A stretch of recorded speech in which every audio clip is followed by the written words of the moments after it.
সব সৃষ্টি করেছেন আল্লাহ তাআলা মানুষের কল্যাণের জন্য। আর আল্লাহ তাআলা মানুষকে সৃষ্টি করেছেন তার গোলামি করার জন্য, তার দাসত্ব করার জন্য। এখন সৃষ্টির সব কিছু আমার জন্য কল্যাণকর হবে তখন যখন আমি আপনি গোলামি করব একমাত্র কার? আর একটু জোরে বলেন না, কার? আল্লাহ। আল্লাহ তাআলা কোরআনুল কারীমের মধ্যে বলেন, ওয়ামা খালাকতুল জিন্না ওয়াল ইনসা ইল্লা লিয়াবুদুন।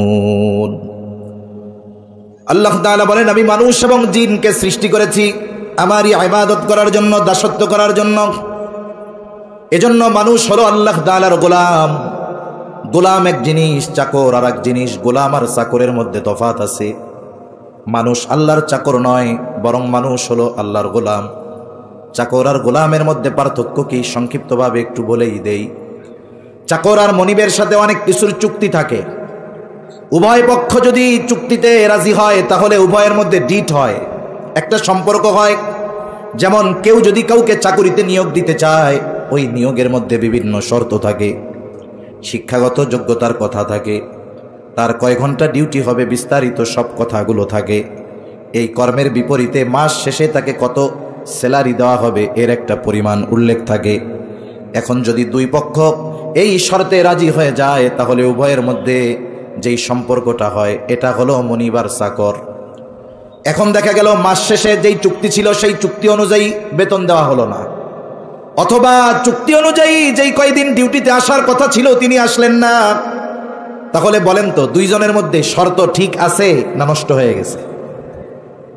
এবার যদি একজন চায় যে আমি তোমার অধীনে আর চাকরি করব না, এটা বলার অধিকার তার আছে। আবার যদি যিনি চাকরি করেন উনি যদি উল্টাপাল্টা করে, মনিব যদি বলে তুমি শর্ত অনুযায়ী কাজ করো নাই, তোমারে আমি চাকরিতে রাখবো না, দুইজনেরই বলার অধিকার আছে।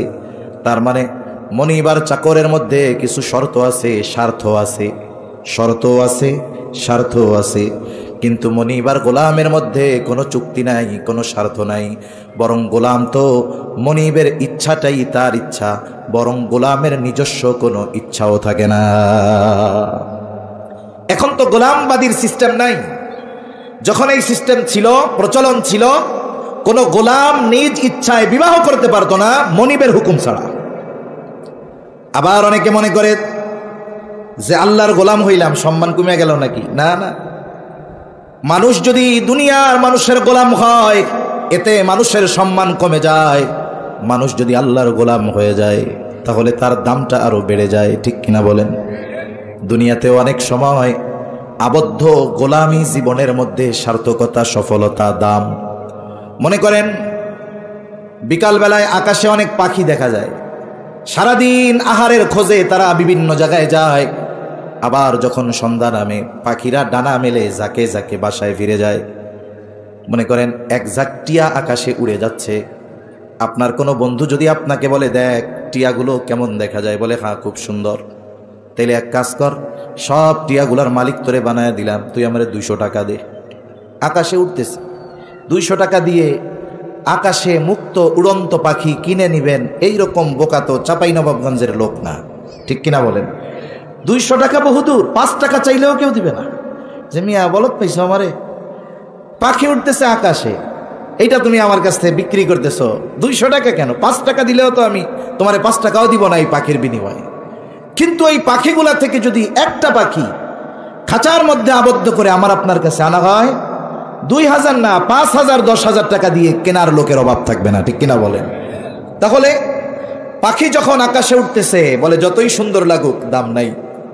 পাখি যখন খাঁচায় বন্দি বলে এটার দাম আছে। আমরা মানুষ, আমাদের জীবন যদি এমন হয় যা মন চায় তাই, এটার আসলে কোনো দাম নাই। কিন্তু আমরা যদি আল্লাহর হুকুমের মধ্যে, আল্লাহর গোলামির জিনজিরে আবদ্ধ হয়ে যাই তাহলে ওই মানুষের দাম আছে না নাই? দুনিয়াতেও এরকম উপমা ঘটনা আছে। মানুষ যদি যথাযথভাবে অন্য মানুষেরও গোলামি করে তার দাম, সম্মান ওই মনিবের কাছে বেড়ে যায়। ইতিহাস থেকে ঘটনা শোনায় আপনাদের, এগুলোর মধ্যেও শিক্ষণীয় বিষয় আছে, এগুলো থেকে শিক্ষা গ্রহণ করা দরকার আছে। ইতিহাসে একজন মুসলিম শাসক ছিলেন যার নাম হলো সুলতান মাহমুদ গজনবী রহমাতুল্লাহি আলাইহি। বারবার তিনি ভারতীয় উপমহাদেশে আক্রমণ করেছেন, একবারও পরাজিত হন নাই। সুলতান মাহমুদের একজন গোলাম ছিল, তার নাম হলো আয়াজ। আয়াজ দেখতে সুন্দর ছিল না, তার গঠন অনেক সুন্দর ছিল না, কারণ সে ছিল আফ্রিকান, ঠোঁট মোটা, দেখতে কালো, সুন্দর লাগে না। কিন্তু সুলতান মাহমুদ সব সময় তাকে কাছে রাখতেন, সাথে রাখতেন। অন্দরমহলে যেখানে কেউ যাবার অনুমতি নাই, সেই জায়গাতেও বাদশাহ আয়াজকে সাথে করে নিয়ে যাইতেন। এই যে আয়াজের প্রতি বাদশার এত ভালোবাসা, এটা সবার ভালো লাগে নাই। যারা উচ্চ দায়িত্বে আছে, মন্ত্রী, উজির, সেনাপতি, তারা বলা বলি করে, দেখছো বাদশার মাথা খারাপ হয়ে গেছে। বাদশাহ আমাদের মতো সম্মানী ব্যক্তি থাকার পরেও গোলাম আয়াজকে সব জায়গায় নিয়ে যায়, কাছে কাছে রাখে। একটা সময় এই কথাটা বাদশার কানে পৌঁছিয়ে গেল। বাদশাহ জবাবটা সকলকে একসাথে দিতে চাইলেন। একদিন তিনি রাজ দরবারের মধ্যে বসে আছেন। এবার তিনি তার রাজকোষের দায়িত্বে থাকা ব্যক্তিকে বললেন, সবচাইতে দামি হীরার টুকরাটা আমার সামনে আনো। বাদশার সামনে সবচাইতে দামি হীরার টুকরা আনা হলো। বাদশাহ উপস্থিত সকলের সামনে এই হীরার গুণগান বর্ণনা করলেন, এটার মূল্য সম্পর্কে সকলকে অবগত করলেন। এবার তিনি মন্ত্রীকে ডাক দিলেন, মন্ত্রী এদিকে আসো, তুমি কি এই হীরার দামটা জানো? বলে, হ্যাঁ জানি। এটা হাতে নাও, জমিনের উপরে এটাকে নিক্ষেপ করো, ফ্লোরের উপরে ফেলে দাও, ছেড়ে দাও, আষাঢ় মারো। বলেন তো, হীরার টুকরা যদি আষাঢ় মারে, এটা কি আস্ত থাকবে না ভেঙে যাবে? ভেঙে যাবে। মন্ত্রী এবার বলে, বাদশাহ নামদার, এটা আমার দ্বারা সম্ভব নয়। এত বড় এত দামি সম্পদ আমি নিজ হাতে নষ্ট করব, এটা হতে পারে না। আপনি আমাকে ক্ষমা করে দেন, মাফ করে দেন। বাদশাহ মন্ত্রীর কথায় খুশি হয়ে গেলেন। মন্ত্রীকে 1 থলে স্বর্ণ মুদ্রা তিনি হাদিয়া দিয়ে দিলেন। মন্ত্রী চিন্তা করতেছে, যাক, বাদশার মন জয় করে ফেলেছি। এবার ডাকা হলো উজিরকে, উজিরে আজম আসো। তাকেও বলা হলো, হীরার মূল্য জানো? বলে, হ্যাঁ জানি। এটা নাও, ফ্লোরে মারো। মন্ত্রী যেই কাজ করে নাই, এই কাজ তো আর উনি করবেন না, প্রয়োজনে উনি আরো তেল 2 লিটার বেশি মারবেন, ঠিক না? বলে, বাদশাহ নামদার, এটা আমার দ্বারা সম্ভব নয়, আমার জীবন চলে গেলেও আমি এটা করতে পারবো না। বাদশাহ তার আচরণে খুশি হয়ে গেলেন, 1 থলে স্বর্ণ মুদ্রা তাকেও হাদিয়া দিলেন। এবার ডাকা হলো সেনাপতিকে, আসো, মূল্য জানো? হ্যাঁ জানি। ভাঙো। তারও একই জবাব, যেই সম্পদ অর্জনে জীবন বাজি রেখে আমরা লড়াই করি, এটা নিজের হাতে নষ্ট করব, এটা হতে পারে না, আমি পারবো না। সেনাপতির আচরণে বাদশাহ খুশি, 1 থলে স্বর্ণ মুদ্রা তারেও দিয়া দিস। 3 জনে মনে করে, আজকে বাদশার মন আমরা জয় করে ফেলছি। পাশে দাঁড়িয়ে থাকা গোলাম আয়াজ এবার তাকে ডাক দিয়ে বাদশাহ বলে, আয়াজ, তুমি কি এই হীরার মূল্য জানো? বলে, হ্যাঁ জানি। তাহলে মারো জমিনের উপরে। বলতে দেরি, সাথে সাথে ফ্লোরের উপরে মারছে, সাথে সাথে হীরা পড়ে ভেঙে টুকরা টুকরা হয়ে গেছে। সেনাপতি তরবারি হাতে নিয়ে দাঁড়িয়ে গেছে। বাদশাহ নির্দেশ দেন, এর কল্লাটা ফালা দেই। মন্ত্রী আর উজির বলে, এই জন্যই তো বলি, গোলামের ঘরের গোলামকে আপনি বেশি লাই দিয়া মাথায় তুলে ফেলছেন। এইবার বাদশাহ বলে, তোমাদেরকেও তো ভাঙতে বলেছিলাম, তোমরা ভাঙো নাই, কারণ দর্শাইছো। ওকেও তো নির্দেশ আমি দিয়েছি, ও ভাঙলো, কেন ভাঙলো ওর কাছ থেকেই আগে জানতে যাওয়া হোক। আয়াজ, তুমি কি এই হীরার মূল্য জানো না? বলে, হ্যাঁ জানি। বলে, যেই হীরা মন্ত্রী ভাঙে নাই, উজির ভাঙে নাই, সেনাপতি ভাঙে নাই, তোমারে বলতে দেরি, ভাঙতে দেরি করো নাই কেন? বলে, বাদশাহ নামদার, আমি এই হীরার মূল্য জানি, তবে আমার কাছে এইরকম একটি হীরা নয়, 100 হীরার চাইতে আমার মনিব সুলতান মাহমুদের আদেশের দাম বেশি।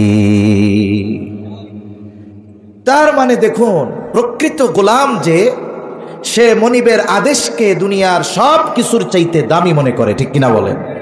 এজন্য ইতিহাসের পাতায় সুলতান মাহমুদের মন্ত্রীর নাম খুঁজে পাবেন না, ইতিহাসের পাতায় সুলতান মাহমুদের সেনাপতির নাম পাবেন না, কিন্তু সুলতান মাহমুদের গোলাম আয়াজের নাম সুলতান মাহমুদের সাথে ইতিহাসের পাতায় আছে না নাই?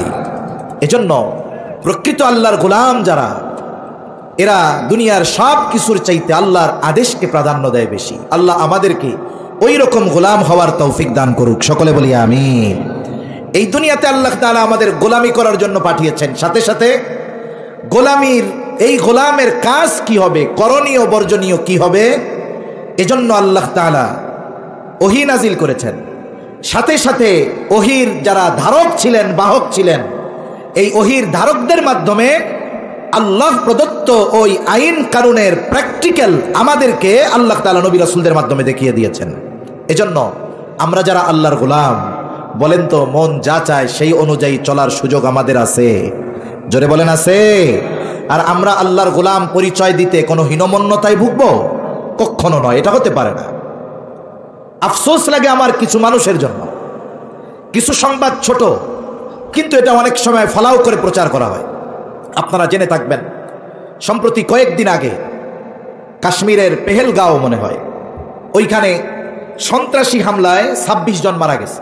কয়েকটা রিপোর্টে দেখলাম ওখানে শুধু হিন্দু ধর্মাবলম্বী নয়, 26 জনের এক রিপোর্টে দেখলাম 15 জনই আছে মুসলমান। এরপরেও এটাকে কোনো না কোনো ভাবে মুসলমানদের উপরে চাপিয়ে দেওয়ার অপচেষ্টা চলতেছে। এটা একজন বুদ্ধিমান ব্যক্তি হওয়া লাগে না, মোটামুটি বোধ সম্পন্ন ব্যক্তি বুঝতে পারে যেটা জালেমদের ষড়যন্ত্র ছাড়া আর কোনো কিছু নয়। এটা সবাই বুঝতেছে, অনেক অমুসলিম হিন্দু ভাইরাও বুঝতেছে।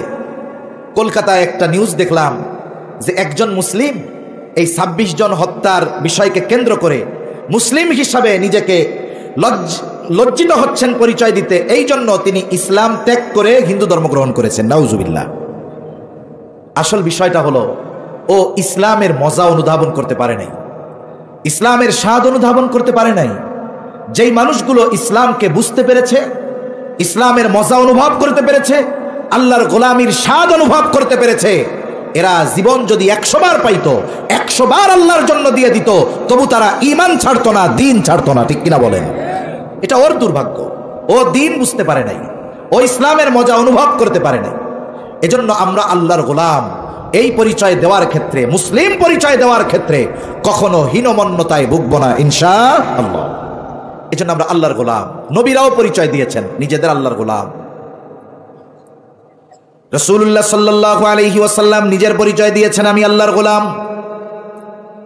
ঈসা আলাইহিস সালাম নিজের পরিচয় দিয়েছেন, আমি আল্লাহর গোলাম। আল্লাহ তাআলা ঈসা আলাইহিস সালামকে পিতাবিহীন দুনিয়াতে পাঠিয়েছেন। এটা আল্লাহর জন্য কঠিন কোনো কিছু নয়। যেই মালিক অস্তিত্ববিহীন অবস্থা থেকে অস্তিত্ব দেওয়ার ক্ষমতা রাখেন, তার জন্য পিতাবিহীন মায়ের গর্ভে সন্তান দেওয়া এটা শুধু সহজ না, অতি সহজ। জোরে বলেন, কি সহজ? অতি সহজ। ঈসা আলাইহিস সালাম যখন মায়ের গর্ভে দুনিয়ায় ভূমিষ্ঠ হলেন, আল্লাহ তাআলা নির্দেশ দিলেন, নাও মারিয়াম, এবার তুমি তোমার সম্প্রদায়ের কাছে যাও। মারিয়াম আলাইহিস সালাম শিশু ঈসা আলাইহিস সালামকে নিয়ে চলে আসলেন। আল্লাহ তাআলা তাকে নির্দেশ দিয়ে দিলেন যে তোমাকে যদি কেউ কিছু জিজ্ঞাসা করে, তাহলে তুমি আজকে বলবা যে আমি আজকে আল্লাহর জন্য রোজা রাখছি। ফাকুলি ইন্নী নাযারতু লির-রহমান সাওমান ফালান উকাল্লিমাল ইয়াওমা ইনসিয়া। কেউ যদি তোমার আজকে কিছু বলে, তুমি বলবা ইন্নী নাযারতু লির-রহমান, আমি দয়াময়ের জন্য আজকে মানত করেছি সাওমা, রোজা। ফালান উকাল্লিমাল ইয়াওমা ইনসিয়া, যেহেতু আজকে আমি সওম আছি। কিসের সওম? বলে কথা না বলার সওম। এই জন্য আজকে আমি কথা বলতে পারবো না। এইবার শিশুকে কোলে নিয়ে, ঈসা আলাইহিস সালামকে কোলে নিয়ে তিনি তার সম্প্রদায়ের কাছে আসলেন। তারা বলতেছে, ইয়া উখতা হারুন মা কানা আবুকি ইমরাআ সাউইন ওয়া মা কানাত উম্মুকি বাগিয়া। হে হারুনের ভগ্নী, তোমার বাবাও তো খারাপ মানুষ নয়, তোমার মাও তো খারাপ মানুষ ছিল না, তারা তো ব্যভিচারিণী ছিল না, মন্দ ছিল না। আর তুমি এই সন্তান পাইলা কোথায়? একটা গ্রুপ ঈসা আলাইহিস সালামের মাতা মারিয়াম আলাইহিস সালামকে জেনার অপবাদ দিতে যাচ্ছে। আর এক গ্রুপ বলতেছে মারিয়াম তো খারাপ না, অনেক ভালো, বিবাহ শাদী হয় নাই, তাইলে সন্তান আসলো কোত্থেকে? বলে তাইলে এটা মনে হয় আল্লাহর সন্তান। নাউজুবিল্লাহ বলেন। আল্লাহ তাআলা কোরআনুল কারীমে এই দুই জাতির ব্যাপারে কথাও বলেন, ওয়াকালাতিল ইয়াহুদু উযাইরুন ইবনুল্লাহ ওয়াকালাতিন নাসারাল মাসীহ ইবনুল্লাহ। ইহুদিরা বলতো উযাইর আলাইহিস সালাম আল্লাহর সন্তান। নাউজুবিল্লাহ বলেন। আর নাসারা খ্রিস্টান এরা বলে ঈসা আলাইহিস সালাম হলেন আল্লাহর সন্তান। আর ইহুদিরা মারিয়াম আলাইহিস সালামকে জিনার অপবাদ দিয়েছে। এজন্য মারিয়াম আলাইহিস সালাম ওনাদের উপরে লানত বর্ষণ করেছেন। দুই গ্রুপের দুই মত, এক গ্রুপ অপবাদ দিচ্ছে, আর এক গ্রুপ বলতেছে এটা যেন তেন ছেলে না, এটা হলো আল্লাহর সন্তান। অথচ আল্লাহর কি কোনো সন্তান সন্ততি আছে? আল্লাহকে কেউ জন্ম দিয়েছে? আল্লাহর থেকে কেউ জন্ম নিয়েছে? এজন্য আল্লাহ তাআলা বলেন লাম ইয়ালিদ ওয়া লাম ইউলাদ। আল্লাহ রাব্বুল আলামিন কারো থেকে জন্ম নেন নাই, তিনি কাউরে জন্ম দেন নাই, তিনি এক একক। তার জাতের সাথে শিরিক যারা করে নিঃসন্দেহে তারা বেঈমান, কোনো সন্দেহ নেই। এইবার তো মারিয়াম আলাইহিস সালাম কথা বলবে না, মানত করছে দয়াময়ের জন্য আজকে কথা কইতে পারুম না। কি করলেন? ফাশারাত ইলাইহি, তাদের প্রশ্নের জবাব দেওয়ার জন্য তিনি বললেন আমারে কিছু বইল না, ইশারা করে দিলেন কোলের শিশুর উপরে। এবার সবাই বলে ক্বালু কাইফা নুকাল্লিমু মান কানা ফিল মাহদি সাবিয়া। হায় রে, এই দোলনার শিশু, কোলের শিশু, এটা কথা বলবে কেমনে? বলেন তো, আল্লাহ তাআলা যদি চায় কথা বলতে পারবে কি পারবে না? আরো জোরে বলেন, পারবে কি পারবে না? আল্লাহ তাআলা যদি চান, কত অসম্ভব আল্লাহ তাআলা সম্ভব করে দেন। কেমনে কথা বলবে? আল্লাহ চাইলে এটা সম্ভব, কোনো ব্যাপার না। ইব্রাহিম আলাইহিস সালাতু ওয়াস সালাম, তাফসীরের মধ্যে আসছে ৮৬ বছর বয়সে ইসমাঈল আলাইহিস সালামের জন্ম হয়েছে, বয়স ৯০ এর কোঠায়, তখন জন্ম নিয়েছে ইসমাঈল আলাইহিস সালাম। এরপরে আল্লাহ তাআলা ওনারে আরেকটা সন্তান দিয়েছে। ওনার প্রথম স্ত্রী সারা, তিনি যখন নিশ্চিত হলেন তিনি বন্ধা, উনি আকিম, তখন উনি হাজরার সাথে ইব্রাহিম আলাইহিস সালামের বিবাহ দিয়েছেন, যিনি ইব্রাহিম আলাইহিস সালাম পিতা হতে পারে। আবার যখন ৯০ এর কোঠা পার হয়ে গেছে ইব্রাহিম আলাইহিস সালামের, ফেরেশতারা একদিন ইব্রাহিম আলাইহিস সালামের বাড়িতে আসছে লূত আলাইহিস সালামের অবাধ্য পাপাচারে লিপ্ত উম্মতদের শাস্তি দেওয়ার জন্য। এই শাস্তি দেওয়ার সাথে সাথে একটা সুসংবাদ এটাও নিয়ে আসছে। ইব্রাহিম আলাইহিস সালামকে বলতেছে ওয়াবাশশারুহু বিগুলামিন আলীম, ওদের শাস্তি দিব আর আপনার জন্য একটা জ্ঞানী সন্তানের সুসংবাদ দিয়ে গেলাম। অনেক সময় গ্রাম অঞ্চলেও হয়, শহরেও হয়, স্বামীর কাছে যদি গুরুত্বপূর্ণ মেহমানরা আসে, পর্দার আড়ালে অথবা জানালার আড়ালে অথবা বেড়ার পাশে দাঁড়িয়ে স্ত্রী আড়াল থেকে কান লাগায় লাগায় শোনে যে আমার স্বামীর সাথে মেহমানরা কি কথাবার্তা বলে, ঠিক না? কথাবার্তা শুনে উনিও শুনতেছে, উনি আড়াল থেকে শুনতেছে যে এরা বলতেছে আমার সন্তান হবে, অথচ আমি জানি তো বন্ধা। এই কথার পরে উনি আর চুপ থাকতে পারেন নাই। এবার তিনি আওয়াজ করে বলতেছেন فأقبلت امرأته في سرة فسكت وجهها وقالت عجوز عقيم, বলতেছে আমি তো বন্দা, এটা আবার কেমনে হবে? উনি অবাক হয়ে গেছে।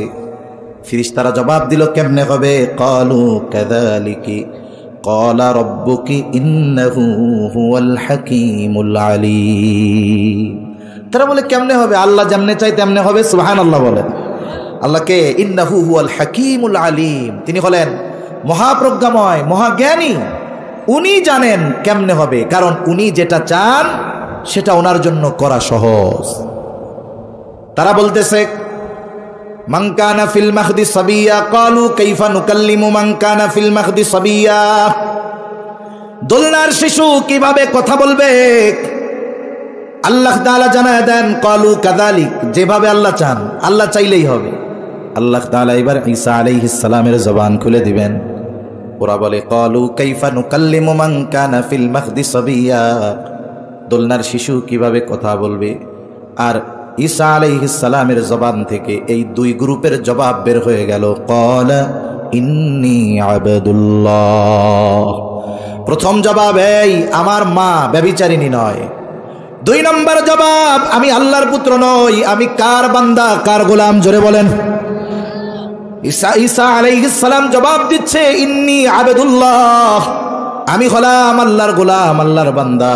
আতানিয়াল কিতাব ওয়া জাআলানি নাবিয়্যা, আমাকে কিতাব দেওয়া হয়েছে, আমাকে নবুয়ত দেওয়া হয়েছে।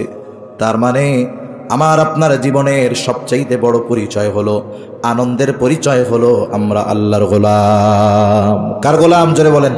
আল্লাহর গোলাম। গোলামের বাধ্যতা কতটুকু? যদি মনিব গোলামকে শীতের রজনীতে বলে যে ওই ঠান্ডা পানির মধ্যে সারা রাত তুমি দাঁড়ায় থাকবা, যেই মনিব আদেশ দিবে যদিও আদেশটা কঠিন, অমানবিক, কিন্তু গোলাম মনিবের এই আদেশ মানতে বাধ্য। কিন্তু আল্লাহ তাআলা তো এমন মনিব যিনি বান্দাকে এমন কোনো আদেশ দেন না যেটা বান্দার জন্য অসহনীয়, বান্দার জন্য কষ্টকর।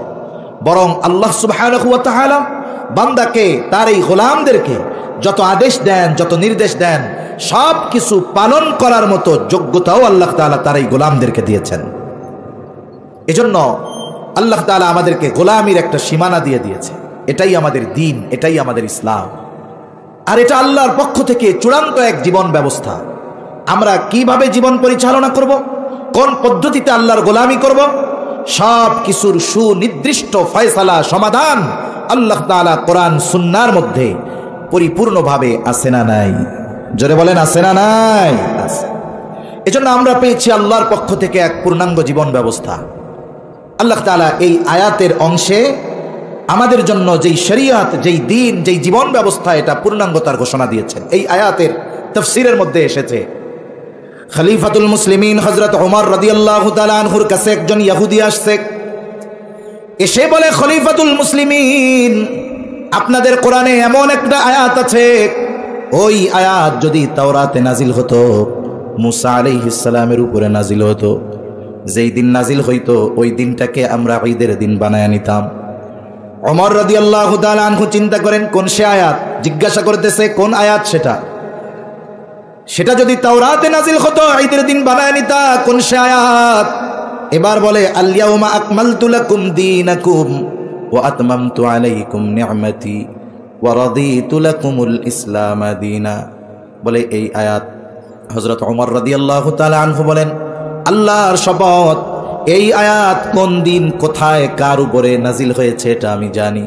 বলে এই আয়াত নাজিল হয়েছে আরাফার দিন, জাবালে রহমতে, জুমার দিন, মুহাম্মাদুর রাসূলুল্লাহ সাল্লাল্লাহু আলাইহি ওয়াসাল্লামের উপরে।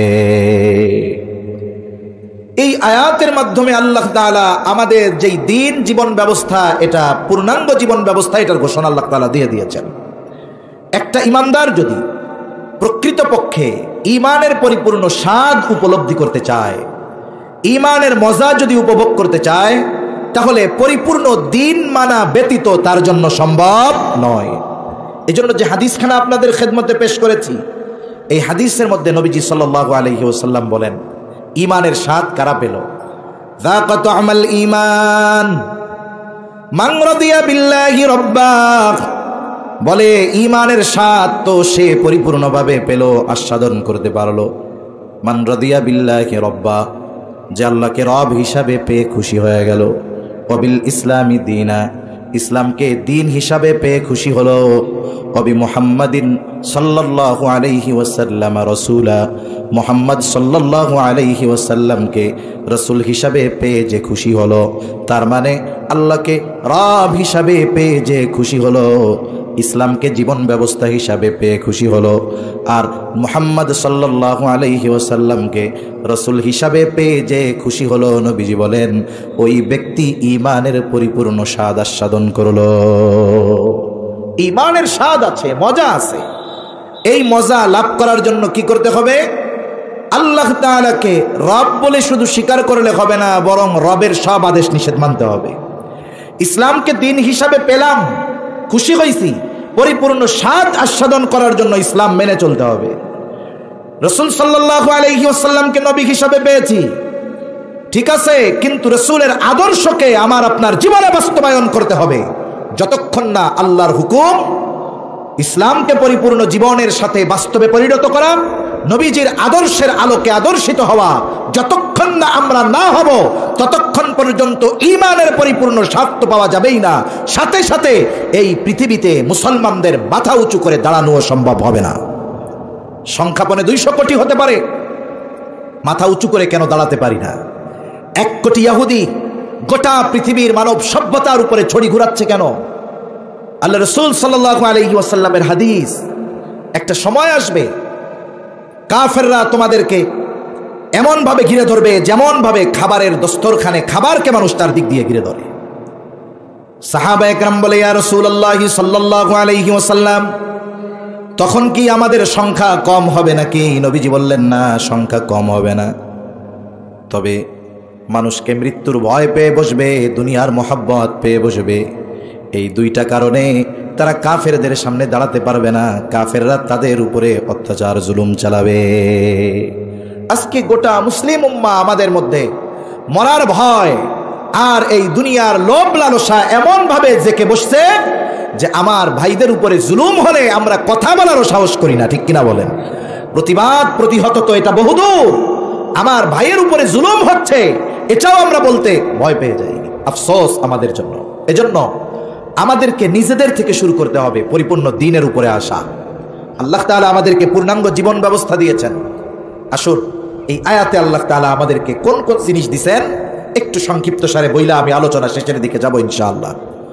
আল্লাহ তাআলা বলেন, আল ইয়াউমা আকমালতু লাকুম দীনাকুম, আজ আমি তোমাদের জন্য তোমাদের দিন পূর্ণ করে দিলাম। দিন তথা জীবন ব্যবস্থা, পূর্ণাঙ্গ এক জীবন ব্যবস্থা আল্লাহ আমাদেরকে দিয়েছেন। সাথে সাথে আল্লাহ তাআলা বলেন, ওয়া আতমামতু আলাইকুম নি'মাতি, তোমাদের জন্য আমি আমার নিয়ামতকে পূর্ণ করে দিলাম। তাহলে এক নাম্বার দিন পূর্ণতার ঘোষণা আল্লাহ তাআলা দিয়েছেন, দুই নাম্বার নিয়ামত পূর্ণতার ঘোষণা আল্লাহ তাআলা দিয়েছেন।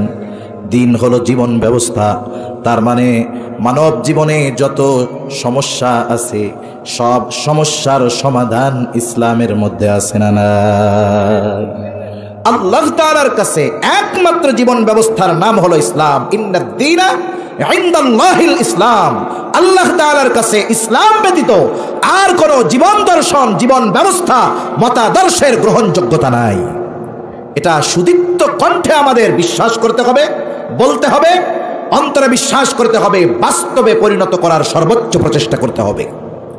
শুধু আমি আপনি যদি এই কথা চিন্তা করি যে আমি মুখ দিয়ে বললাম আমার দ্বীন ইসলাম আর আখিরাতে আমি নাজাত পেয়ে যাব, এটা কখনোই সম্ভব নয়। এই যে তিনটা বিষয়ের ব্যাপারেই কিন্তু কবরে প্রশ্ন হবে। আল্লাহ নবী যেই তিন প্রশ্নের ব্যাপারে বলেছেন, যাকা তু'মাল ঈমান মান রাদিয়া বিল্লাহ, মান রাদিয়া বিল্লাহি রাব্বা ওয়া বিল ইসলামি দীনা ওয়া বি মুহাম্মাদিন সাল্লাল্লাহু আলাইহি ওয়াসাল্লাম রাসূলা। এই তিন বিষয়ে কবরে জিজ্ঞাসা করা হবে, কবরের মধ্যে প্রশ্ন করা হবে। তিনটা প্রশ্ন সবার জানা আছে না নাই? কার কার জানা নাই যে তিন প্রশ্ন করা হবে? সবাই জানেন? একটু কথা বলেন না। সবাই জানেন? আপনারাও জানেন, অমুসলিম ভাইয়েরাও জানে যে এই তিন প্রশ্ন কবরে করা হবে। তবে কবরের প্রশ্নের জবাবটা সবাই দিতে পারবে না, যদিও উত্তর সবার দুনিয়ায় জানা আছে। কারণ এই দুনিয়ার পরীক্ষার হলের জবাব লেখাপড়া করলে দেওয়া যায়। দুনিয়ার পরীক্ষার হলে ওই ব্যক্তি, ওই ছাত্র, ওই ছাত্রী ভালোভাবে জবাব দিতে পারে যে লেখাপড়া করছে। তাহলে দুনিয়ার পরীক্ষার প্রশ্ন জানা যায় হলে যাবার পর, আর কবরের প্রশ্ন আল্লাহ জানায় দিয়েছেন কবরে যাওয়ার আগে। দুনিয়ায় পরীক্ষার হলে যদি কারো প্রশ্ন কমন নাও পড়ে, অনেক সময় নকল নিয়ে যায়। নকল দেখা দেখা লেখা পরীক্ষায় পাশ করে, আবার অনেকে আর একজনেরটা দেখে লেখে লেখে পাশ করে। কিন্তু কবরের তিন প্রশ্নের জবাব মুখস্থ করলেই দেওয়া যাবে না, কবরের প্রশ্নের জবাব নকল করলে দেওয়া যাবে না, কবরের প্রশ্নের জবাব আর একজনেরটা শুইনাও দেওয়া যাবে না। কবরের প্রশ্নের জবাবের সম্পৃক্ততা মুখস্থের সাথে, নকলের সাথে, পড়ার সাথে নয়, বরং কবরের তিন প্রশ্নের জবাবের সম্পৃক্ততা হলো দুনিয়ার কর্মের সাথে, আমলের সাথে। ওই তিন প্রশ্নের জবাব সম্পৃক্ত। প্রথম প্রশ্ন করবে মার রব্বুক, তোমার রব কে? জবান খুলে বলেন তো আমাদের রব কে? আরো জোরে বলেন আমাদের রব কে? আল্লাহ। আমরা সবাই জানি আমাদের রব আল্লাহ। এখন কবরে গিয়ে তো সবাই জবাব দিতে পারবে না রব আল্লাহ। জবাব কে দিতে পারবে? বলে যে শুধু মুখ দিয়া বলছে রব আল্লাহ, এমনটা নয়, বরং ওই রবের গোলামি যথাযথভাবে যে করেছে, রবের আদেশ নিষেধ যে মেনে চলেছে, রবের হুকুম আহকাম অনুযায়ী যে নিজেকে পরিচালনা করেছে, ও যদি বধিরও হয় কানে শোনে না, কোনোদিন শুনে নাই যে কবরে এই তিন প্রশ্ন করা হবে, কোনোদিন জানেও নাই কবরে এই তিন প্রশ্ন করা হবে, কিন্তু দুনিয়ার জগতে রবের হুকুম আহকাম অনুযায়ী চলছে। কবরে গিয়ে যখনই প্রশ্ন করবে আমার রব্বুক, তোমার রব কে, সাথে সাথে জবাব দিবে আমার রব হলেন আল্লাহ। দুই নাম্বার প্রশ্ন, তোমার দিন কি? দিন হলো ইসলাম, এটা সবাই জানি, কিন্তু ইসলাম অনুযায়ী কতটুকু আমল করি? বলে এই প্রশ্নের জবাব হলো ইসলামের উপরে আমল করার সাথে সম্পৃক্ত। কিন্তু আফসোসের বিষয়, আমরা বলি দিন ইসলাম, তবে ইসলাম আমার ব্যক্তিগত জীবনে নাই, পারিবারিক জীবনে নাই, সামাজিক জীবনে নাই, রাজনৈতিক জীবনে নাই, রাষ্ট্রীয় জীবনে নাই, আমার অর্থনৈতিক জীবনে নাই, কোথাও ইসলাম নাই, শুধু মুখ দিয়া বলি আমার দিন ইসলাম, কাজ হবে না। এই জন্য ইসলামের আলোকে নিজেকে সুসজ্জিত করতে হবে, পরিবারকে সাজাতে হবে, সমাজকে সাজাতে হবে, সাথে সাথে রাষ্ট্রীয়ভাবে ইসলাম প্রতিষ্ঠার জন্য সর্বোচ্চ প্রচেষ্টা চালিয়ে যেতে হবে। দিন প্রতিষ্ঠার সর্বোচ্চ প্রচেষ্টা করতে হবে। আমরা যদি শুধু মনে করি যে আমি আমার ব্যক্তিগত জীবনে ইসলাম সীমাবদ্ধ রাখলাম, হবে না। ব্যক্তিগত জীবনে ইসলাম পালনের সাথে সাথে মানুষকে ইসলামের পথে চলার জন্য আমাদেরকে দাওয়াত দিতে হবে। এই দাওয়াতি কর্মসূচি আমাদের জারি রাখতে হবে। এই দাওয়াত হতে পারে নিজ পরিবারের মধ্যে। অনেক সময় আছে না, এক ভাই দিন মানে আর এক ভাই মানে না, আছে না নাই? এক ভাই দিনের উপরে চলে, আর এক ভাই চলে না। সন্তান দিনের উপরে চলে, বাবা চলে না। দাওয়াত ঘর থেকে অব্যাহত রাখতে হবে, আমার প্রতিবেশীকে দিতে হবে, সামাজিকভাবে এই দাওয়াতের পরিধি বাড়াতে হবে। আস্তে আস্তে আজকের প্রচেষ্টা হয়তো একটা সময় আমাকে গোটা বাংলাদেশ নয়, গোটা পৃথিবীতে ইসলাম প্রতিষ্ঠার জন্য সহায়তা করবে, ঠিক কিনা বলেন? কিন্তু আল্লাহ তাআলা তো দেখবে যে আমি আমার অবস্থান থেকে দিন প্রতিষ্ঠার প্রচেষ্টা কতটুকু করেছি, আমি দিন কতটুকু নিজে মেনেছি, আমার পারিবারিক জীবনে দিন কতটুকু মানিয়ে চলিয়েছি, আমার সামাজিক জীবনে দিন প্রতিষ্ঠার প্রচেষ্টা কতটুকু করেছি। যদি আমার চেষ্টা প্রচেষ্টার মধ্যে ত্রুটি থেকে যায়, কবরে আমার আপনার দ্বারা জবাব দেওয়া সম্ভব নয় যে আমার দিন হলো ইসলাম। সম্ভব? সেজন্য এই প্রশ্নের জবাব কর্মের সাথে সম্পৃক্ত, আমলের সাথে সম্পৃক্ত। 3 নাম্বার জিজ্ঞাসা করবে নবীজিকে দেখিয়ে, মা হাযার রাজুলুল্লাযী বুইসা ফীকুম, এই ব্যক্তিকে যাকে তোমাদের মধ্যে প্রেরণ করা হয়েছিল। আরেক বর্ণনায় আসছে জিজ্ঞাসা করা হবে, ওমান নবী, তোমার নবীকে, নবীকে দেখানো হোক আর নবীর ব্যাপারে জিজ্ঞাসা করা হোক। যদি জিজ্ঞাসা করে ওমান নবী, জবাব হলো আমার নবী মুহাম্মদুর রাসূলুল্লাহ সাল্লাল্লাহু আলাইহি ওয়াসাল্লাম। নবীজিকে যদি দেখানো হয়, কে বলবে হাদা নবিয়ুনা মুহাম্মদুর রাসূলুল্লাহ সাল্লাল্লাহু আলাইহি ওয়াসাল্লাম, বলে জবাব তো সে দিতে পারবে যে নবীজির আদর্শে নিজেকে আদর্শিত করেছে, যে রাসূলের চরিত্রে নিজেকে সুসজ্জিত করেছে, রাসূলের আখলাক যে গ্রহণ করেছে, আর এই চরিত্র বাস্তবিক জীবনে, পারিবারিক জীবনে, রাষ্ট্রীয় জীবনে, সামাজিক জীবনে, বিচার আচারের ক্ষেত্রে, লেনদেনের ক্ষেত্রে এই চরিত্রের সৌন্দর্য ফুটিয়ে তুলেছে, বলে সে জবাব দিবে আমার নবী মুহাম্মদুর রাসূলুল্লাহ সাল্লাল্লাহু আলাইহি ওয়াসাল্লাম। এই 3 প্রশ্নের জবাব দেওয়া ছাড়া আখিরাতে বাঁচার আর কোনো উপায় নাই। ওটা ইমিগ্রেশনের মতো, ওইখানে গিয়ে যদি ধরা পড়া হয় তাহলে পরবর্তী স্টেপগুলো আমার আপনার জন্য কঠিন হয়ে যাবে। এজন্য সম্মানিত উপস্থিতি, আল্লাহ তাআলা নিজে বলতেছেন, আমি তোমাদের জন্য আমার দিন তথা তোমাদের জন্য তোমাদের দিন জীবন ব্যবস্থাকে আমি পরিপূর্ণ করে দিয়েছি। মানব জীবনের এমন কোনো দিক নাই যেই বিষয়টার সমাধান ইসলাম দেয় নাই। A to Z সব ইসলামের মধ্যে আছে, কিন্তু আফসোস হলো কি যে ইসলাম সম্পর্কে আমাদের জানা নাই, আমাদের জানা নাই। অনেক সময় ওয়াজে আগে মুরব্বীরা অনেক গল্প বলতেন, গল্পগুলোর মধ্যে অনেক শিক্ষণীয় বিষয় থাকে। বলে একজনের কলস হলো 1.5 হাত, এখন তার ছেলে বিয়া দিছে, মহিলা খুব ছোট, তার হাতের পরিমাণ 1 হাত, তার হাতের 1.5 হাত পরিমাণ হইল কলসের গভীরতা। এখন কলসের মধ্যে নাকফুল পড়ে গেছে, এখন নাকফুল উঠানোর জন্য যখন কলসের মধ্যে হাত দিছে, হাত তো আর তলায় যায় না, তাই না? এখন কয় আম্মা গো কি হয়েছে? কয় কলসের তলাই তো নাই। বিষয়টা হলো তার হাত পৌঁছাচ্ছে না ওইখানে, এই জন্য সে বলতেছে কলসের তলা নাই। এটা কি ঠিক কথা না ভুল কথা? যারা বলে ইসলামের মধ্যে এই বিষয়ের সমাধান নাই, ওই বিষয়ের সমাধান নাই, ইসলামের মধ্যে নারী পুরুষের মধ্যে বৈষম্য রাখছে না, আউযুবিল্লাহ, এই ধরনের কথা আমাদের প্রধান উপদেষ্টার কাছে প্রতিবেদন দেওয়া হয়েছে। বলে ইসলাম নারী পুরুষের মধ্যে সম্পদ বন্টনের ক্ষেত্রে বৈষম্যমূলক আচরণ করেছে, আউযুবিল্লাহ বলেন। এবং তারা এ কথাও বলেছে যে রাষ্ট্র হলো পরিপূর্ণ ইহলৌকিক একটি বিষয়, আর ইসলাম হলো পরলৌকিক একটি বিষয়। তাদের কথাটার ধারা আর কি এরকম। এখন এই পরলৌকিক বিষয় দিয়ে ইহলৌকিক কোনো বিষয় পরিচালিত হতে পারে না, নাউজুবিল্লাহ বলেন। তার মানে তারা বলতে চায় যে রাষ্ট্র পরিচালনায়, সমাজ পরিচালনায়, আইন প্রণয়নে, বিচার বিভাগে এখানে ইসলাম থাকতে পারবে না, নাউজুবিল্লাহ বলেন। এই সুযোগ বলার তারা কেন পেল? কারণ আমরা ইসলাম অনুযায়ী চলতে আগ্রহী হচ্ছি না, চলতেছি না, ইসলাম প্রতিষ্ঠার প্রচেষ্টা করতেছি না, ঠিক কিনা বলেন? অথচ 92% মুসলমানের দেশ, এনারা কোরআন সুন্নাহকে ভালোবাসে সবাই। আমরা কোরআনকে ভালোবাসার পরেও চিন্তা করে দেখেন অল্প কিছু মানুষের স্পর্ধা কত বেশি, যারা সরাসরি দ্বীনের উপরে আঘাত হানতেছে, ইসলামকে দুনিয়ার জন্য অকার্যকর বলে সাব্যস্ত করতেছে। এজন্য আমাদের সজাগ থাকতে হবে। যারা ইসলামের ব্যাপারে এই ধরনের কথা বলবে তাদেরকে বিন্দু পরিমাণ ছাড় দেওয়ার কোনো সুযোগ ইমানদার রাখে নাই, ইমানদারের নাই। বরং এই ধরনের বিষয়গুলার সর্বোচ্চ প্রতিবাদ এবং ওই জালেমদের প্রতিহত করার জন্য সর্বোচ্চ শক্তি মুসলমানের প্রয়োগ করতে হবে, ঠিক কিনা বলেন? এজন্য মনে রাখতে হবে আমাদের দ্বীন পরিপূর্ণ, আমরা মানতে পারতেছি না, এটা আমাদের ব্যর্থতা। কারণ যেই বিষয়টা ফরজ, ওই ফরজ বিষয়ের ফরজিয়াতকে অস্বীকার করলে ঈমান থাকবে না। কিন্তু একজন ওই ফরজ কাজটা করতে পারতেছে না, কিন্তু তার মধ্যে নমনীয়তা আছে। হারে নামাজ ফরজ, আমি পড়তে পারতেছি না।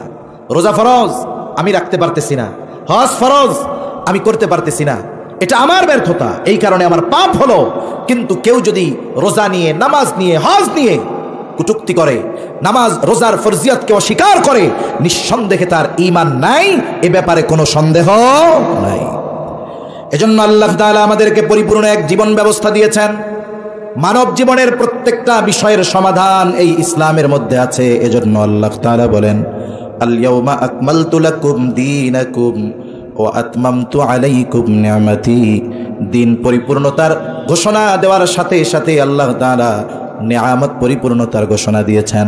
মুফাসসিরিন ইকরাম বলেন, দিন পরিপূর্ণতার ঘোষণার সাথে সাথে কেন নিয়ামত পরিপূর্ণতার ঘোষণা? এর কারণ হলো যেখানেই পরিপূর্ণ দিন সেখানেই আল্লাহ তাআলার পক্ষ থেকে আসবে পরিপূর্ণ নিয়ামত। এই পৃথিবীর যত সৃষ্টি আছে, মানব জাতির মধ্যে হোক মুসলিম অথবা অমুসলিম, সকলেই প্রতিটা মুহূর্তে যার নিয়ামত ভোগ করে তিনি কে? জোরে বলেন কে? কাফের মুশরিক এরাও প্রতিনিয়ত আল্লাহ প্রদত্ত নিয়ামত ভোগ করতেছে। হাদিসের মধ্যে আসছে, নবীজি সাল্লাল্লাহু আলাইহি ওয়াসাল্লাম বলেন, আল্লাহ তাআলার নিকটে যদি এই পৃথিবীর মূল্য একটা মাছির ডানার সমপরিমাণ হতো, মাছির ডানার সমপরিমাণও যদি হতো, তাহলে পান করার জন্য এই পৃথিবীর কাফেরেরা, অবিশ্বাসীরা এক ফোঁটা পানিও পাইত না। তাহলে আল্লাহ সুবহানাহু ওয়া তাআলা সবাইকে নিয়ামত দিচ্ছেন এই দুনিয়ায়। তবে এটা পরিপূর্ণ নয়। পরিপূর্ণ নিয়ামত পাওয়া যাবে কখন? বলে আমরা যখন পরিপূর্ণ দ্বীনের মধ্যে আসতে পারবো। ব্যক্তিগত জীবনে পরিপূর্ণ ইসলাম, সমাজ জীবনে, রাষ্ট্রীয় জীবনে পরিপূর্ণভাবে যদি ইসলাম প্রতিষ্ঠা হয়ে যায়, তাহলে আমাদের জন্য আল্লাহ সুবহানাহু ওয়া তাআলা পরিপূর্ণ বরকত নিয়ামত দান করবে, ঠিক কিনা বলেন?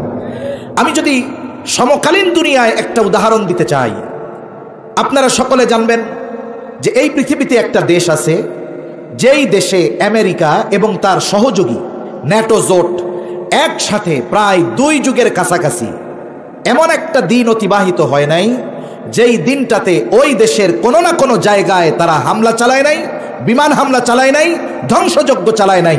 এই দেশটার নাম ছিল আফগানিস্তান, ঠিক কিনা বলেন? 22 বছরের উপরে তারা সম্মিলিত জোট দেশটাকে ধ্বংসস্তূপে পরিণত করে ফেলছে। কিন্তু একদল ইমানদার, আল্লাহর উপরে অটল বিশ্বাসী এই বান্দারা তাদের সাথে লড়াই চালিয়ে গেছে। একটা সময় আমেরিকা তার সহযোগী দেশগুলোকে নিয়ে ওই দেশ ছেড়ে পালাতে বাধ্য হয়েছে, পালিয়ে চলে গেল। যাওয়ার সময় কি করছে? ওই 22 বছর আগে যাদের হাত থেকে রাষ্ট্রীয় ক্ষমতা কেড়ে নিয়েছিল। কেন কেড়ে নিয়েছিল? কারণ ওই সময় গোটা পৃথিবীর মধ্যে একটা দেশ কয়েক বছর পরিপূর্ণ কোরআন সুন্নাহর আলোকে পরিচালিত হয়েছিল, ওই দেশটা ছিল সেই দেশ। তার মানে কোরআন সুন্নাহর উপরে রাষ্ট্র পরিচালনা করার কারণে বিশ্বমডল আমেরিকা আর তার সহযোগীরা ওই দেশে হামলা চালিয়েছিল। তারা তাদের সাথে লড়াই চালিয়ে গেছে প্রায় 2 যুগ। একটা সময় আমেরিকা আর তার সহযোগীরা বুঝলো এদেরকে ধ্বংস করে দিলেও নিঃশেষ করা যাবে না। একটা সময় তারা পালাতে বাধ্য হলো। পালানোর সময় কি করছে? সব গুরুত্বপূর্ণ স্থাপনা ধ্বংস করে দিয়ে গেছে। সাথে সাথে ওই দেশের যেই রিজার্ভ ফান্ড সব তারা নিয়ে গেছে। দেশটাকে রিক্ত ওই 22 বছর আগে যাদের থেকে ক্ষমতা কেড়ে নিয়েছিল আবার তাদের হাতে ক্ষমতা তুলে দিয়ে গেছে। এখন কি চিন্তা করছে? যে এরা দেশ চালাবে, দেশ চালাইতে ডলার দরকার, পাবে কোথায়? নাই তো। কিছুকাল পর লোকজন এমনিই বলবে আগেই ভালো ছিলাম, এই চিন্তা করে তারা চলে গেছে। কিন্তু ওই রাষ্ট্র পরিচালনার দায়িত্ব এমন কিছু মুত্তাকি বান্দার হাতে গেছে, ইমানদার বান্দার হাতে গেছে, যারা কোরআন সুন্নাহর আলোকে রাষ্ট্র পরিচালনা করছে। 3 বছর চলতেছে রাষ্ট্র পরিচালনার। পৃথিবীর সমীকরণ বলে যে এই পৃথিবীতে সবচাইতে দ্রুততার সাথে তাদের অর্থনৈতিক সমৃদ্ধি সবচাইতে দ্রুততার সাথে উপরের দিকে উঠতেছে, এবং বাংলাদেশের মুদ্রার চাইতে ওই দেশের মুদ্রার দাম বেশি। সাথে সাথে আল্লাহ কি দিয়েছে? তাদের জন্য আসমান এবং জমিনের বরকতের দরজা আল্লাহ খুলে দিয়েছে। আল্লাহ রাব্বুল আলামিন কোরআনুল কারীমের মধ্যে বলেন, ওয়ালাউ আন্না আহলাল কুরা আমানু ওয়াত্তাকাউ লাফাতাহনা আলাইহিম বারাকাতিম মিনাস সামাই ওয়াল আরদ। আল্লাহ তাআলা বলেন, যদি এই জনপদের অধিবাসীরা ঈমান আনে আর মুত্তাকি হয়ে যায়, লাফাতাহনা আলাইহিম বারাকাতিম মিনাস সামাই ওয়াল আরদ, আমি অবশ্যই তাদের জন্য আসমান এবং জমিনের বরকতের দরজা সমূহ খুলে দিব।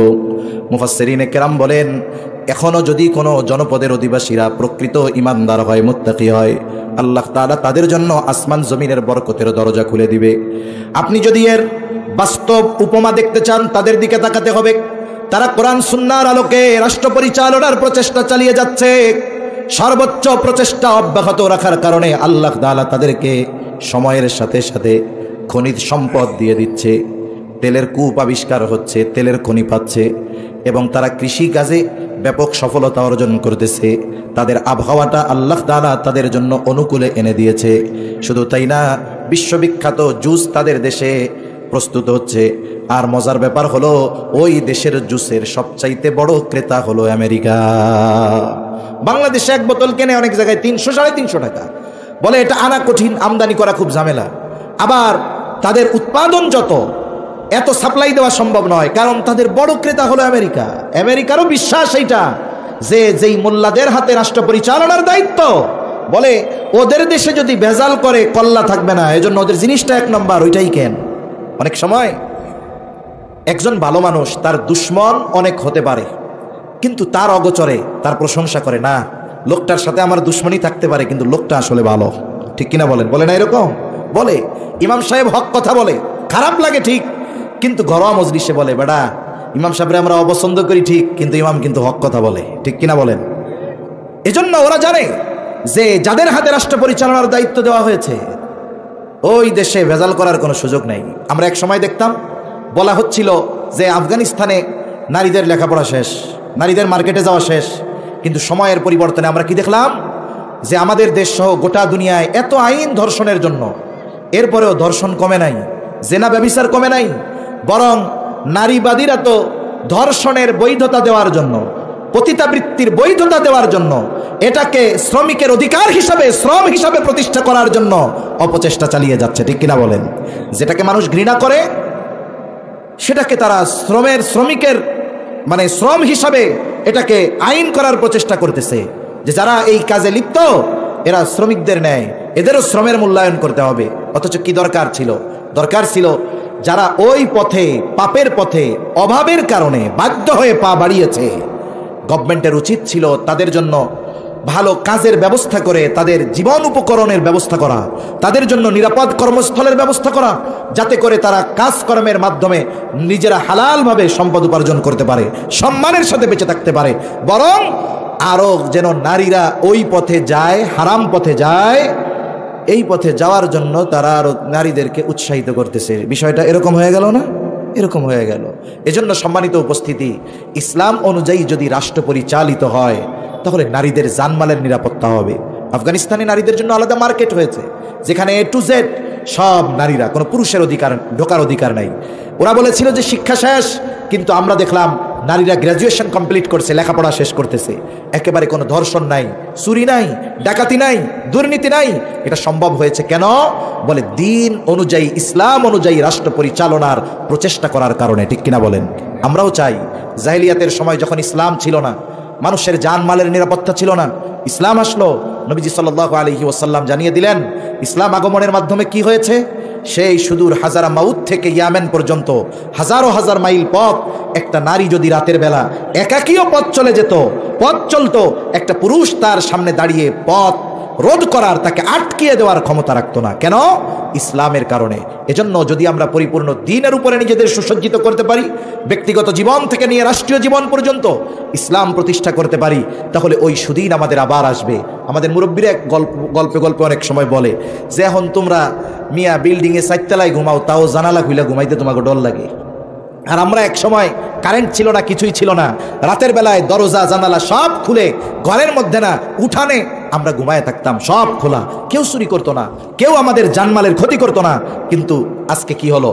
আজকে আমরা এমন এক অবস্থার মধ্যে সময় অতিবাহিত করতেছি, আপনি নিরাপদ, আপনি নিরপরাধ, কোনো অপরাধের সাথে জড়িত নয়, কিন্তু আপনি আমিও জানি না যে আগামী দিন সূর্যোদয় সুস্থতার সাথে দেখা আমার আপনার নসিবে আছে কিনা, ঠিক কিনা বলেন? প্রত্যেকটা মানুষ যে যাই বলুক, কোনো না কোনো দিক দিয়ে আতঙ্কের মধ্যে আমরা সময় অতিবাহিত করতেছি। আমরা রাস্তায় চলি, একটা আতঙ্কে থাকি, দিনের কথা বলি, একটা আতঙ্ক আমাদের মধ্যে কাজ করে, সমাজের সাধারণ মানুষের মধ্যে আতঙ্ক কাজ করে, সবসময় একটা পেরেশান অস্থিরতা আমাদের মধ্যে বিরাজ করে। মনে রাখবেন, এই অস্থিরতা দূর করার জন্য একমাত্র ঔষধ যেটা, সেটার নাম হলো ইসলাম, ঠিক কিনা বলেন? সেজন্য ইসলাম আমাদের নিজেদের বাস্তব জীবনে প্রতিষ্ঠা করতে হবে। রাষ্ট্রীয় জীবনে ইসলামকে প্রতিষ্ঠা করার সর্বোচ্চ প্রচেষ্টা আমাদের চালিয়ে যেতে হবে।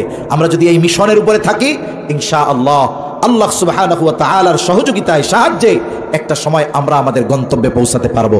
হতাশ হওয়া যাবে না যে আজ হচ্ছে না, আগামীকাল হয়তো হবে না। না, আল্লাহ তাআলা বান্দার প্রচেষ্টা দেখবে, ঠিক কিনা বলেন? ওয়াল্লাযীনা জাহাদু ফীনা লানাহদিয়ান্নাহুম সুবুলানা ওয়া ইন্নাল্লাহা লামাআল মুহসিনিন। আমাদের কাজ হলো আমাদের অবস্থান থেকে দ্বীন প্রতিষ্ঠার জন্য সর্বোচ্চ প্রচেষ্টা করে যাওয়া। আর আল্লাহ সুবহানাহু ওয়া তাআলা বলেন, ওয়াল্লাযীনা জাহাদু ফীনা, যারা আমার রাস্তায় চলার জন্য সর্বোচ্চ প্রচেষ্টা করে, মুজাহাদা করে, আল্লাহ তাআলা বলেন লানাহদিয়ান্নাহুম সুবুলানা, অবশ্যই অবশ্যই আমি তাদেরকে আমার পথ প্রদর্শন করাবো। সুবহানাল্লাহ বলেন। এজন্য আল্লাহ দেখবেন আমাদের চেষ্টা, আল্লাহ দেখবেন আমাদের প্রচেষ্টা। আর আমাদের এই বিষয়টা চিন্তায় রাখতে হবে যে যেই 3 প্রশ্নের জবাব দেওয়া ছাড়া কবরে আমার আপনার জন্য কোনো উপায় নাই। যদি এই 3 প্রশ্ন সকলকেই করবে, যদি আমি ওই 3 প্রশ্নের আলোকে আমার জাগতিক জগতে নিজেকে পরিচালিত না করি, তাহলে আমার আখেরাত সুন্দর হবে না। আখেরাত কবর জাহান্নামের গর্ত হয়ে যাবে। আমার এই দুনিয়ার হায়াত কিভাবে অতিবাহিত করলাম, কবরে গিয়ে যদি জবাব না দিতে পারি, তাহলে আমার সর্বোচ্চ ব্যর্থতার গ্লানি আমাকে চেপে ধরবে। এজন্য আমাদের উচিত, আমরা যদি ঈমানের স্বাদ নিতে চাই, তাহলে অবশ্যই অবশ্যই আমাদেরকে পরিপূর্ণ দ্বীন মেনে চলতে হবে। এজন্য আমরা আজকে থেকে এই ব্যাপারে ওয়াদাবদ্ধ হব। ব্যক্তিগত জীবন থেকে নিয়ে রাষ্ট্রীয় জীবন, ইসলাম মেনে চলার সর্বোচ্চ প্রচেষ্টা কারা কারা করবো? হাত উঁচা করি। নারায়ে তাকবীর, নারায়ে তাকবীর। আল্লাহ সুবহানাহু ওয়া তাআলা আমাদের সকলকে তার মনোনীত দ্বীন ইসলাম অনুযায়ী পরিপূর্ণভাবে জীবন পরিচালনার তৌফিক দান করেন। সকলে জবান খুলে বলি আমিন, আরো জোরে বলি আমিন। ওয়া আখিরু দাওয়ানা আনিল হামদুলিল্লাহি রাব্বিল আলামিন। আসসালামু আলাইকুম ওয়া রাহমাতুল্লাহি ওয়া বারাকাতুহু। যেহেতু আগামী দিন এই প্রোগ্রাম বাকি আছে, আগামী দিন আরো উলামা ইকরাম আসবে, আপনারাও আসবেন, আপনাদের বন্ধু বান্ধব, সহকর্মী, সহপাঠী, আত্মীয় স্বজন, তাদেরকেও দাওয়াত দিয়ে নিয়ে আসবেন ইনশাআল্লাহ। আল্লাহ সুবহানাহু ওয়া তাআলা এই আয়োজন কবুল করুক।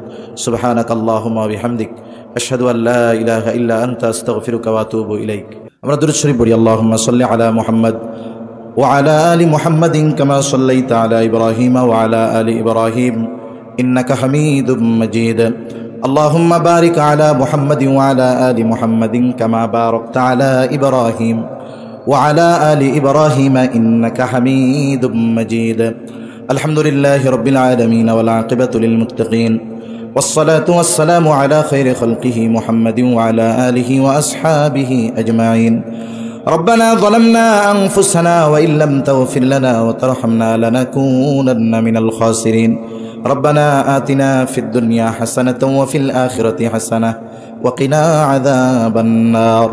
রব্বানা লা তুযিগ কুলুবানা বা'দা ইয হাদাইতানা ওয়া হাব লানা মিন লাদুনকা রাহমাহ ইন্নাকা আনতাল ওয়াহ্হাব। ওয়া উফাউযিদু আমরি ইলাল্লাহ ইন্নাল্লাহা বাসীরুম বিল ইবাদ। হাসবুনাল্লাহু ওয়া নি'মাল ওয়াকিল, নি'মাল মাওলা ওয়া নি'মান নাসীর। আল্লাহুম্মা হাসিবনা হিসাবান ইয়াসীরা, আল্লাহুম্মা হাসিবনা হিসাবান ইয়াসীরা।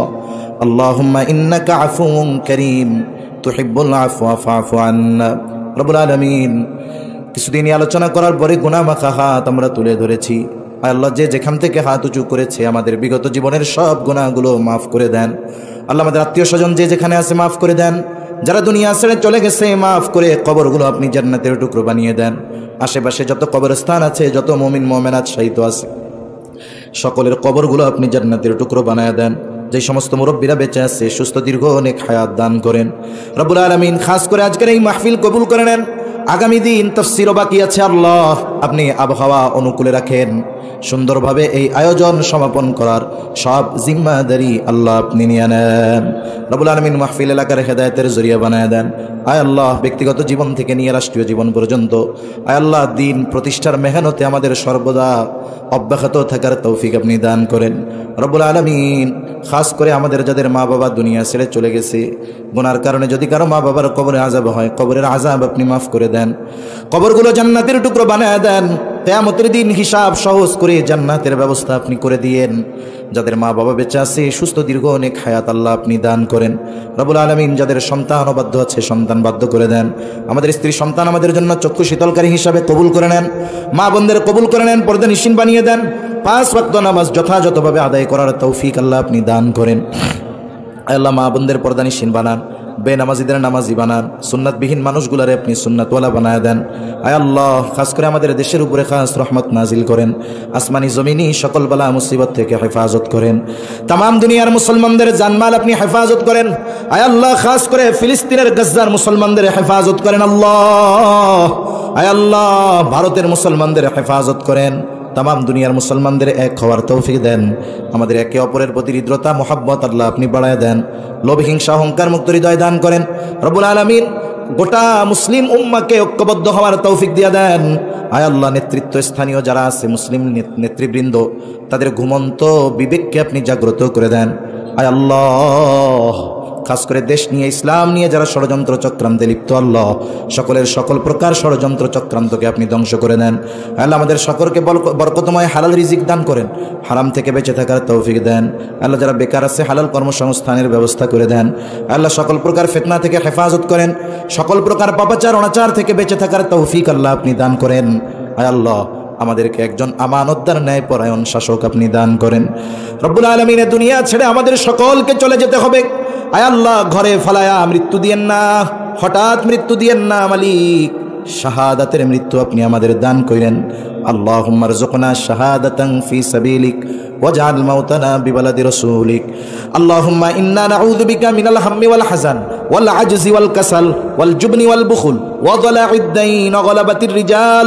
রব্বি ইজআলনি মুকিমাস সালাতি ওয়া মিন যুররিয়্যতি রব্বানা ওয়া তাকাব্বাল দুআ। ربنا اغفر لي ولوالدي وللمؤمنين يوم يقوم الحساب. ربنا هب لنا من أزواجنا وذرياتنا قرة أعين واجعلنا للمتقين إماما. رب ارحمهما كما ربياني صغيرا.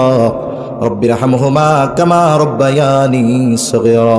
اللهم وفقنا لما تحب وترضى من القول والعمل والفعل والنية والهدي إنك على كل شيء قدير. وصلى الله تعالى على خير خلقه محمد وعلى آله وأصحابه أجمعين. آمين برحمتك يا أرحم الراحمين. آمين. سبحانك اللهم وبحمدك أشهد أن لا إله إلا أنت أستغفرك.